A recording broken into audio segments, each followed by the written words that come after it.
ব্রাহ্মণবাড়িয়াতে concert বন্ধ করে দেওয়া হয়েছে, নৌকাবাজ বন্ধ করে দেওয়া হয়েছে। সেখানে মাননীয় স্বরাষ্ট্রমন্ত্রী বলেছেন যে ব্রাহ্মণবাড়িয়ার একটা কালচারাল একটা জেলা, সেই জেলায় নাকি গান বাজনা সিনেমা নাকি বন্ধের মতোই। এটা প্রশ্ন হলো না পল্টনের বক্তৃতা হলো, বুঝতে পারিনি। ধন্যবাদ মাননীয় স্পিকার। ধন্যবাদ মাননীয় স্পিকার। মাননীয় স্পিকার, এই সরকার ক্ষমতা ফেব্রুয়ারি 17 তারিখ শপথ গ্রহণ করেছে। এর পূর্বের 6 মাসে ইন্টারিম গভর্নমেন্টের সময় প্রতিদিনে হত্যা হয়েছে, প্রতি মাসে হত্যার গড় ছিল 260 জন, যেটা বর্তমানে 311 জন। এই সরকার ক্ষমতা গ্রহণের পূর্বের 6 মাসে খুন হয়েছে 1780 জন, যেটা এই সরকারের 6 মাসে খুন হয়েছে 1789 জন। নারী ও শিশু নির্যাতন পূর্বের 6 মাসে ছিল 10,090 জন, এটি এই 6 মাসে হয়েছে 11,165 জন। পুলিশের উপরে হামলা হয়েছে 275টি, যেটি এই সরকারের প্রথম 6 মাসে হয়েছে 317টি। গণপিটুনি দিয়ে 2025 সালের পুরা বছরে 166 জনকে হত্যা করা হয়েছে, যেটা এই সরকারের 6 মাসে সেটির সংখ্যা পৌঁছেছে 120 জন। ব্রাহ্মণবাড়িয়াতে কনসার্ট বন্ধ করে দেওয়া হয়েছে, নৌকাবাজ বন্ধ করে দেওয়া হয়েছে। সেখানে মাননীয় স্বরাষ্ট্রমন্ত্রী বলেছেন যে ব্রাহ্মণবাড়িয়ার একটা কালচারাল একটা জেলা, সেই জেলায় নাকি গান বাজনা সিনেমা নাকি বন্ধের মতোই। আজকে আপনার মাধ্যমে মাননীয় স্বরাষ্ট্রমন্ত্রীর কাছে প্রশ্ন, এই 6 মাসে মাননীয় স্বরাষ্ট্রমন্ত্রী কি law and order situation restore করতে পেরেছে কিনা এবং আইনের শাসন সেটি প্রতিষ্ঠিত করতে উনি পর্যাপ্ত ভূমিকা রাখতে পেরেছে কিনা, নাকি উনি ব্যর্থতায় পর্যবেসিত হয়েছে? মাননীয় স্পিকার। মাননীয় স্বরাষ্ট্রমন্ত্রী। ধন্যবাদ মাননীয় স্পিকার। এটা প্রশ্ন হলো না পল্টনের বক্তৃতা হলো, বুঝতে পারিনি। আইন শৃঙ্খলা পরিস্থিতির উন্নয়নে 6 মাসে স্বরাষ্ট্রমন্ত্রী সফল হয়েছে কিনা এটা একটা প্রশ্ন। তারপরে ব্রাহ্মণবাড়িয়া জেলায় সিনেমা হল কেন নাই সেটা আরেকটা প্রশ্ন।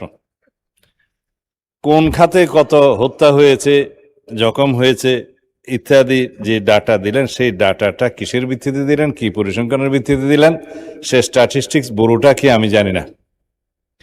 মানে স্পিকার, আইন শৃঙ্খলা পরিস্থিতির উন্নতি হয়েছে কি হয় নাই সেটা তো দৃশ্যমান। বাংলাদেশে আজ পর্যন্ত বর্তমান সরকার দায়িত্ব নেওয়ার পর থেকে এই মুহূর্ত পর্যন্ত যত হেনিয়াস ক্রাইম হয়েছে, অপরাধ সংগঠিত হয়েছে, 24 ঘন্টা 48 ঘন্টা ক্ষেত্রের মধ্যে 7 ঘন্টার ভিতরে অপরাধী গ্রেপ্তার হয়েছে, আইনের আওতায় আনা হয়েছে। এবং সামাজিকভাবে যে কোনো স্পেসিফিক ঘটনা যদি আপনারা বলতে পারেন, সেই স্পেসিফিক ঘটনা আমি 300 বিধিতে বিবৃতি দিতে পারবো। আজ পর্যন্ত সামাজিক চাহিদার ভিত্তিতে এবং যেগুলো আলোচিত হয়েছে, যেগুলো আলোচিত হয়ও নাই, সেরকম যেগুলো ঘটনা অপরাধ সংগঠিত হয়েছে, সেটা সমাজের চাহিদার ভিত্তিতে সংক্ষিপ্ত সময়ের মধ্যে যাতে বিচার কার্য সম্পন্ন হয় সেই জন্য আমরা সহযোগিতা করেছি। বিচার করার তো জুডিশিয়ারির কাজ। এইভাবে রামিসা থেকে শুরু করে রংপুরের ইদানিং 4টা যে হত্যা হলো সেই পর্যন্ত সমস্ত কিছু দ্রুততম সময়ের মধ্যে এই পুলিশ বাহিনী, আইন শৃঙ্খলা রক্ষাকারী বাহিনী গ্রেফতার করতে সক্ষম হয়েছে এবং আইনের আওতায় নিয়ে এসছে। এখানে কোথায় কি ব্যর্থতা আছে বলতে হবে। মানে স্পিকার, স্পেসিক্যালি ঢালাও ভাবে স্বরাষ্ট্রমন্ত্রী ব্যর্থ হয়েছে বা আইন শৃঙ্খলা রক্ষাকারী বাহিনী ব্যর্থ হয়েছে বা এই সরকার আইন শৃঙ্খলা পরিস্থিতি উন্নতি হয় নাই, এগুলো পল্টন বক্তব্য চলে। এটা সংসদে তথ্যভিত্তিক কথা বলতে হবে। যদি কোনো স্পেসিফিক ঘটনার কথা আপনারা বলেন, সেই ঘটনার প্রেক্ষিতে আমরা 300 বিধিতে বক্তব্য দিতে পারবো মানে স্পিকার। কিন্তু যদি কাগজ নিয়ে বলা হয় এতটা হত্যা হয়েছে, এতটা ঘুম হয়েছে, সেটা তো কিসের স্টেটমেন্ট আমরা জানি না। আমরা গতবারও সংসদে আমরা 300 বিধিতে বক্তব্য দিয়েছি, স্টেটমেন্ট দিয়েছি এবং সংসদের জেনারেল আলোচনার মধ্যেও বলেছি, ডাটা দিয়েছি। তার মধ্যে আমরা প্রত্যেকটা পরিসংখ্যান করে প্রত্যেকটা অপরাধ ভিত্তিক চিত্র আমরা তুলে ধরেছিলাম। তখন কেউ বলতে পারে না মানে স্পিকার।